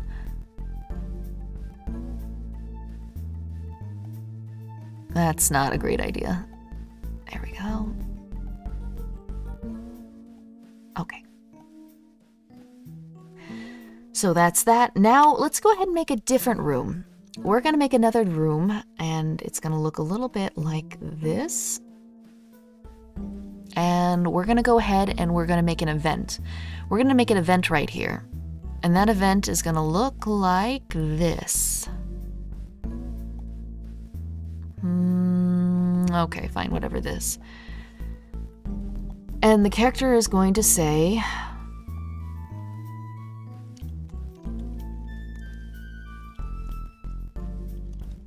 It's pretty dark in there. Maybe I could proceed if I had some light. Maybe I should make this a completely different dev stream. I don't know. You guys ready for a little bit more? I'm gonna show you something that's insanely harder. What we just did is child's play. Okay, the thing I'm about to show you, like if I challenged you to do it in like RPG Maker, you'd probably have like a really hard time. I'm sure you guys could do it, but it's freaking hard because there's all sorts of stuff that messes up. The key crumbles as you remove it from the hole, like stuck in the box. Ah. Okay. And that is that.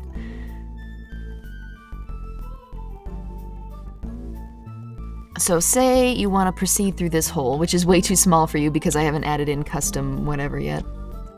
It's pretty dark in here. Maybe I could proceed if I had some light. Why are you smiling about this? Why does it arbitrarily decide if she's smiling or not? Because there's no face here. That's so weird. You know what? Maybe it's set to, maybe it's set to use like the last face you used or something. Like maybe it's a shortcut thing. Okay, we're gonna make her worried. Whatever.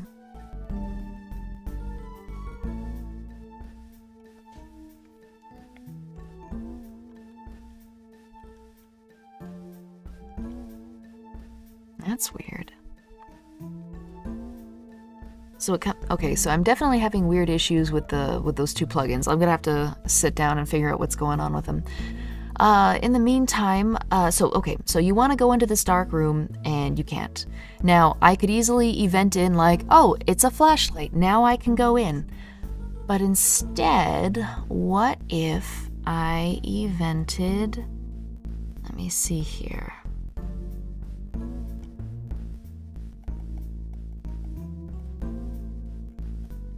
What if instead, I made an item,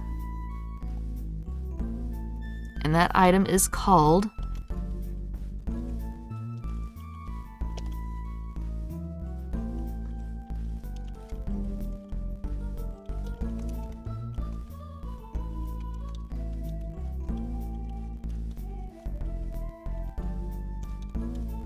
there we go, a lighter that could produce a flame if it had fuel. Now, let's just use a placeholder image for this. Empty lighter. What's the closest thing to that? Probably not gonna find one. Maybe that's kind of like boxy. Sure, empty lighter. A lighter that could produce a flame if it had fuel. And then we made this.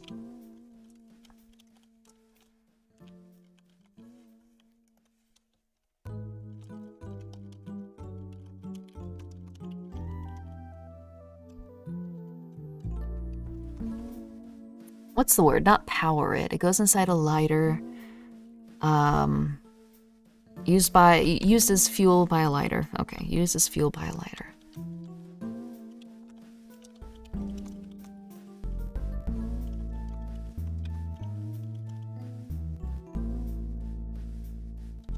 Okay, used as fuel by a lighter. Lighter fluid. It's probably going to be like a drip image or something.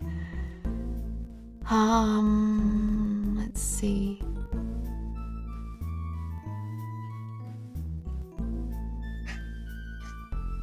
My dog is making noises. Sorry about that. Okay, well, I'll just pick like a jar. Here we go. Sure. It's a regular item, scope none, because I don't want you trying to use it on yourself or whatever. So, consumable. Now, we're gonna have to, yes, combining objects time. That's exactly right. I should have moved this here. Okay, one more thing.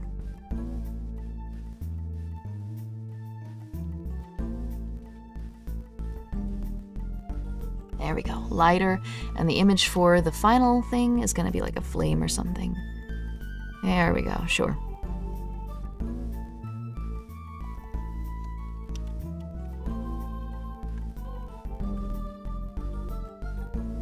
With just a flick. Give the pupper boops on the snoot. I'm probably gonna have to give her a little bit of attention during a break. A lighter that can produce a flame with just a flick. Yeah, she's whining a little bit. Okay, so now the question is, how do you think we're gonna do this, right?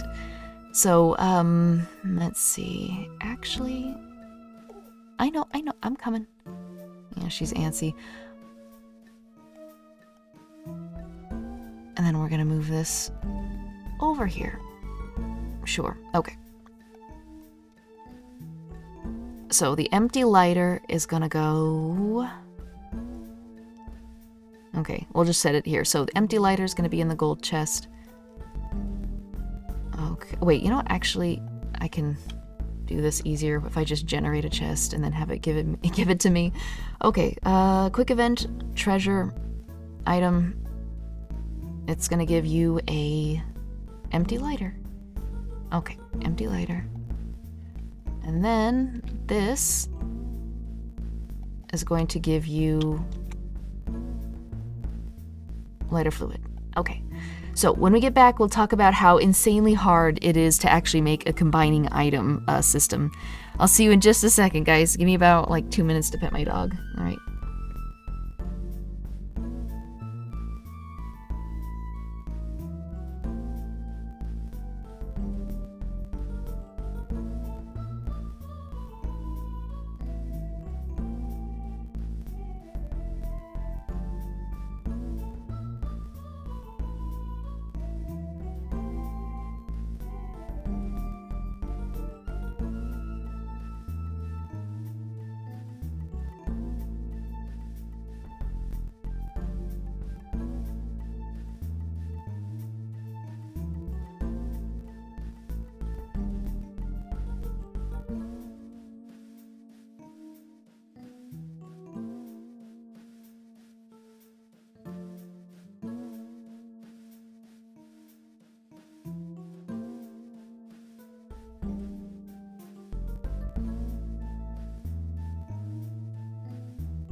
Okay, we are good to go for now.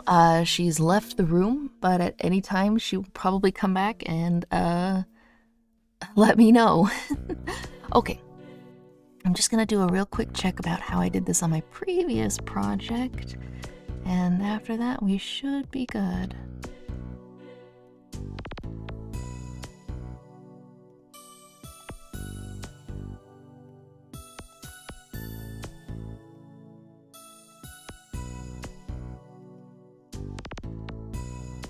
Problem is I don't remember where I put it. Rip.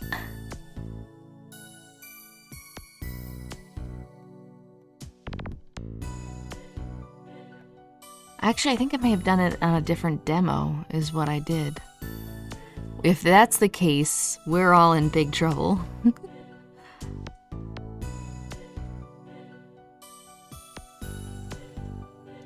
Alright, let me take another minute to look around for it. It's bound to be around here somewhere, right?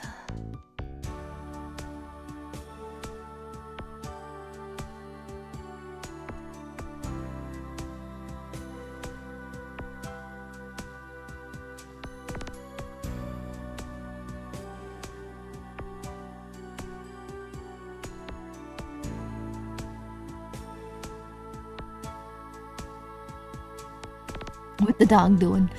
Burrowing somewhere, I'm sure.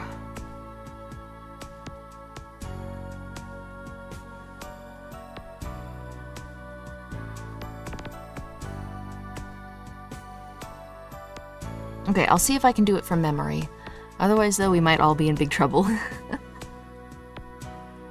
Because I think the problem is I made this on a project that was then moved. I had to unplug the hard drive because I was doing VR stuff, and I needed another USB 3 slot, and you know how it goes. So, we'll see, I guess.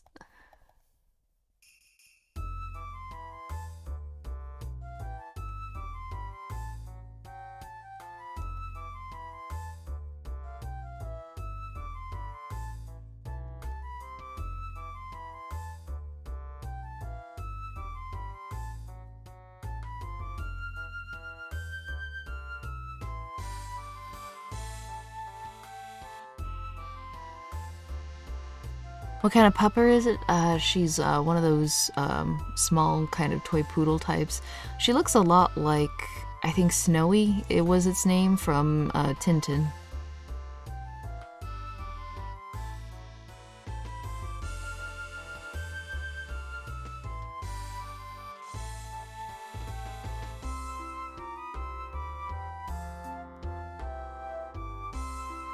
Okay, that's not it.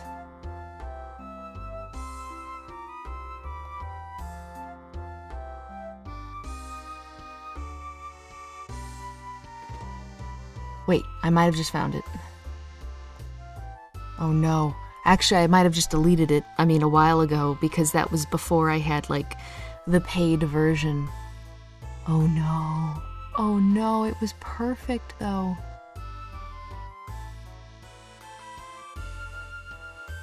What have I done? Okay, hang on, let me check my recycling bin. Serious heckin' trouble.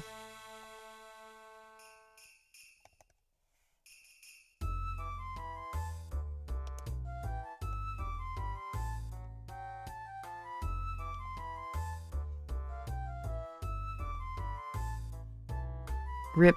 Yeah, I know. Hang on. I might be able to salvage something somewhere.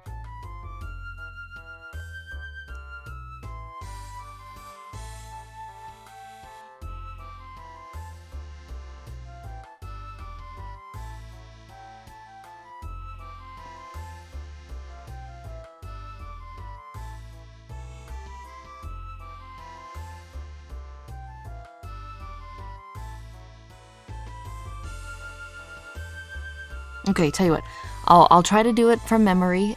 If not, then I'll think of something else.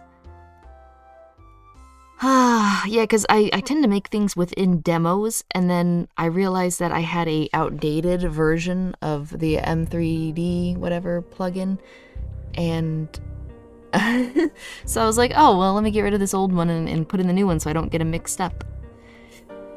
Well, you know how it goes. Okay, back we go. So, the idea of combining items is difficult if you don't know enough coding to be able to add your own windows in. Like, if you can make a crafting screen, that's one thing. And plenty of people have like cooking screens, crafting screens, but the thing is, they all have the problem of telling you what you need.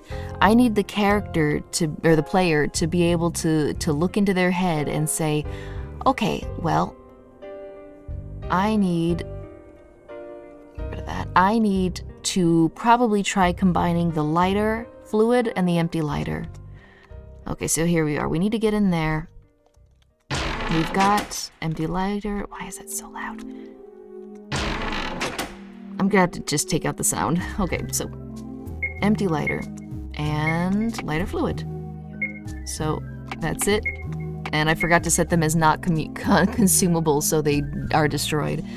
Okay, so no, not consumable, no, not consumable, and no, not consumable. So, there's technically a better way to do this.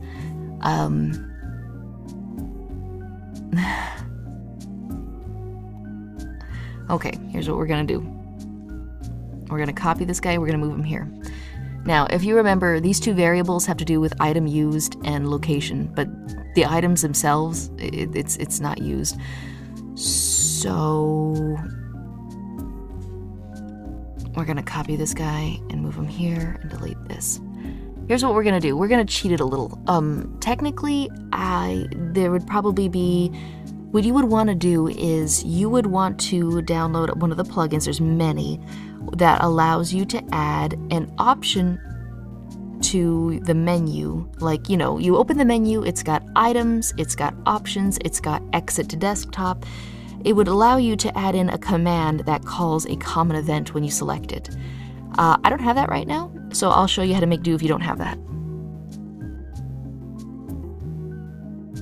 Yes, we can actually do randomized, that doesn't work. Nope, nice try. Those kinds of things. And so let's go ahead and make this. This was just a spare slot anyway.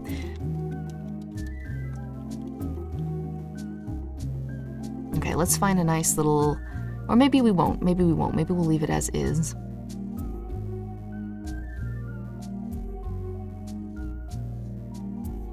Okay, the description is combine two items to make new item. Okay, combine two items to make new item. And this is an item and it is in the inventory. However, it's not an actual item. What it does is, as soon as you select that, it brings up a common event. And this common event is gonna be 300. Okay, now let's go ahead and actually name that. Combine events. Okay, I should probably name that CE for common event. Okay, now when we use the combine option in the item, well, it's technically an item, but it looks like an option, you know what I mean? Actually, that should be gifted to the player like on the second the game starts. So we'll go ahead and there we go.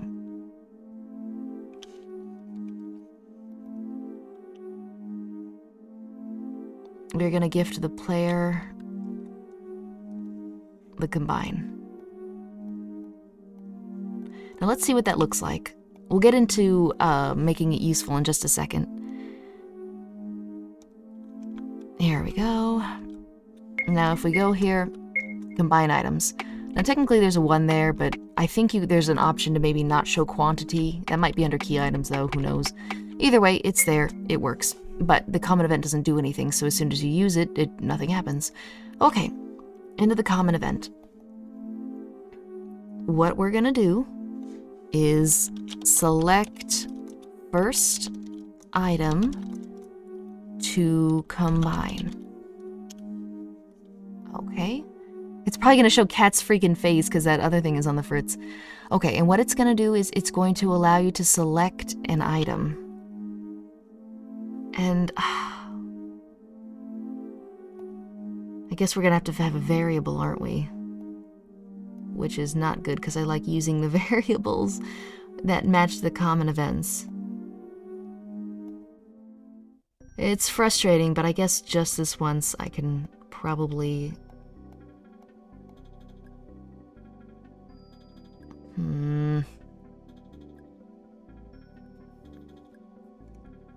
Oh, Secret of Evermore is playing. If I'm not mistaken, I think the guy who made all the Oblivion and Skyrim music, Jeremy Soule, worked on this.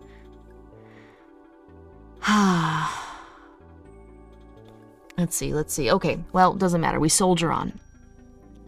It's going to be var for variable, item, combine, 1. We're going to copy that and we're going to paste it here. We're going to name this item combine 2. You can probably see where this is going. Okay. And we're going to choose from regular items. I'm not going to have key items in the game. You can't drop anything, so... Okay, select first item, and you select the first item. Select second item to combine. And then it's gonna be this one. So what this does, if I'm not mistaken, is that whatever item you select, the ID of that item is set to that variable. Okay. Now we can test this. So we're gonna have that be here. Okay, we're gonna have another helpful cat girl. Actually, this will be a fairy. Okay, and she's gonna say, actually, let me just steal this over here.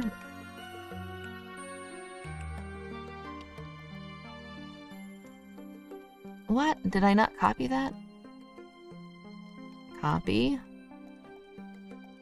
Paste. Alright. I believe it was 96 and 95. This is why I hate it when they don't match. I can never remember what they are. 295, I think. 297? I'm gonna have to check. I see where this is going. Yep. And I hate that you can't look at your variables. Like you have to like go here to see what they are. 5 and 6. 5 and 6. Well, maybe I should have made them better. Hang on. Maybe it could be 0 and 1 or 1 and 2. Wouldn't that make more sense? Okay, screw it. We're taking these. 1 and 2. Item 1 and item 2. Oh, Dune. Nice. Okay. 1 and 2. That should help me remember. Now we're going to delete that. Okay. So she's going to tell me if this worked. She's going to say, okay, well, here's variable 291, which should match the ID of whatever item I selected. And here's 292. Same. All right, let's give it a try. Okay. We're going to take the empty lighter. I need to remove the sound. Sorry, guys. One more time. Empty lighter. And right now, those variables should equal nothing.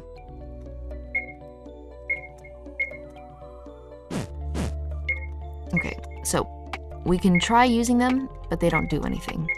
However, if we select combine items, select first item, empty lighter, select second item, lighter fluid. All right, now let's see if that changed the variables.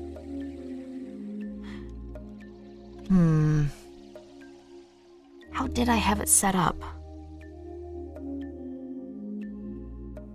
There was definitely a way to set...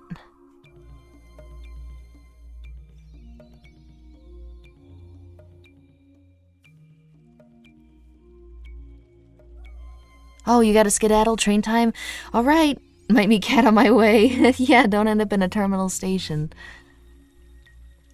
Okay, so you select the item. But why wouldn't that set the variable to it? Oh, wait, no, I've got it wrong. I haven't changed these. That's why. Duh. I hate it when you think like the universe just breaks down in its rules and then it turns out you just forgot to update the variables. So I still had them going for 96 and 95 when really it's supposed to be 91, 92. There we go. Okay, so we found it. We'll go here, open it. I've got to take out that sound. Sorry. All right. So currently they are 0 and 0. Item, combine. We'll go ahead and combine items. So we select. Oh, wait, no, I didn't. Whoops. I did that wrong. I selected the combine twice. Again, you won't have this issue when we get to the point where we actually make the common event a selectable from the menu rather than having to do it in here. So first item, empty lighter. Second item, lighter fluid. Let's see. Ah, it worked, it worked. So there we have it. Let me turn this one down just a teensy bit. Turn the sound up. No. So there we go. It works. Now, whatever item we select and the other item we select, we can save those values. Here, let me get rid of the sound. You're welcome. Let me turn that down just another touch. Let me know if the music's ever too loud or too quiet. Just play 6 chest opening sounds at once. It destroys your eardrums. Okay, there we go. Now, so that's one part done. We're able to select items and then have the value of those items be saved, or the IDs of those be saved. Let's see. Now, how did I do it? And then basically, I don't know if I had a second common event for this. I don't know if I did. But there's something you can do, and you'll realize the problem, or the thing that makes it a little bit harder the second I do it. So we're going to say it's going to be an if-then statement, and it's going to say... Now, we can't use the same trick we used with having it recognize the key. I can't be like, if variable combine 1 equals variable combine 2, that's never going to work because they don't equal each other. Their IDs are completely different. So I found a way around this that was like really clever. I'm really worried I actually really did delete that project. Chest opening sounds bass boosted. Okay, all right. So one way you can do it is, okay, 310. Right, so if the variable is 310, which is the empty lighter, I think, let me check. Yeah, 310 is the empty lighter, 311 is the lighter fluid.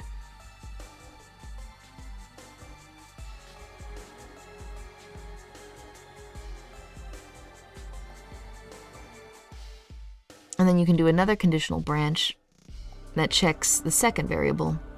Now, you're probably going to say, now wait a second, there's a big problem with this.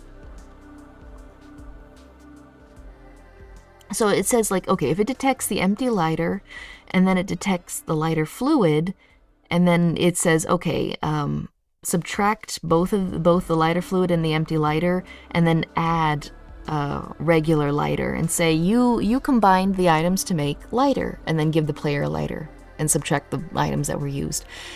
Here's the problem. What if the player doesn't pick the empty lighter first and then the lighter fluid? What if the player picks the lighter fluid first and then the empty lighter, or vice versa?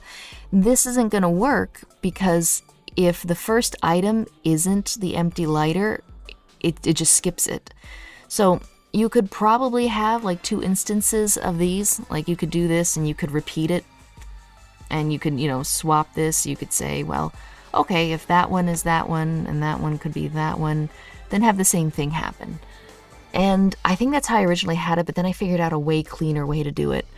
And I really need to look around for that demo to figure out how exactly that was the case. So I'm gonna, because it took me like days to come up with a way cleaner way to do it. I'm probably gonna end the dev stream here so that I can start desperately rooting through my, I've got my, recycle bin open, and there's a lot of things in here. So, I'm probably gonna be panicking and doing that. Thankfully, it doesn't look like I've emptied it, since I might have destroyed it. So, yeah. I'm gonna be fishing around, and we will conclude this in the next dev stream, provided I find the thing. Hope you can salvage what you lost. It may not even be deleted. That's the problem. I had moved my hard drives around, so it's on one of the possible other hard drives, or I deleted it. So that's that. Oh, that shouldn't be too hard depending on if you can compare multiple variables at once. You can, that's the thing, but you need coding. The reason I can't replicate it right now is because the way it works is that the conditional branch has a fourth page. So you can check condition switch, condition variable, condition self-switch, condition timer. Conditions of actor, is character in your party, is character a certain class, has an enemy appeared, is a character facing this way. And then also there's a script thing. So what you could probably do is something like conditional branch if, and then you have it in here like game script variable blank or so there's ways to do it. I know there are, but the problem is it includes JavaScript. So that's, I'm gonna have to, I found it in some snippet, and then I was able to kind of like expand on it and like change it a little bit for my purposes. So otherwise, until I can do that, you can't end the dev stream. It hasn't been 4 hours yet. But yep, lighter stream tonight. Yeah. So yeah, this probably isn't that hard if you know how to code, because again, the problem I'm running into is that I need a conditional to check if two variables, well, maybe I could add them together. Maybe that's what I did. Did I actually check to see if they've been added together and what that is? Like, for example, if I add these two together, these two variables, like, and they make 6, 2, and 1. So 621. And basically, let me see. And I say if the value of these two variables together equals 621, then this. Because I don't think any other combination could possibly result in 621. Like, it's a very specific number. Unless, well, I guess maybe if it were 311, or no. 309 and 312 maybe. Ugh, maybe not. Okay. Well, there's probably some solutions.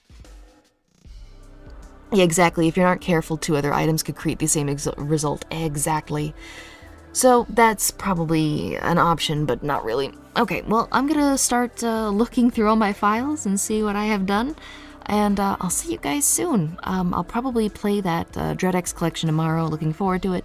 I want to do more VR with White Day. And there was another game, but I can't remember. I'm tired. Okay, I'll see you guys soon.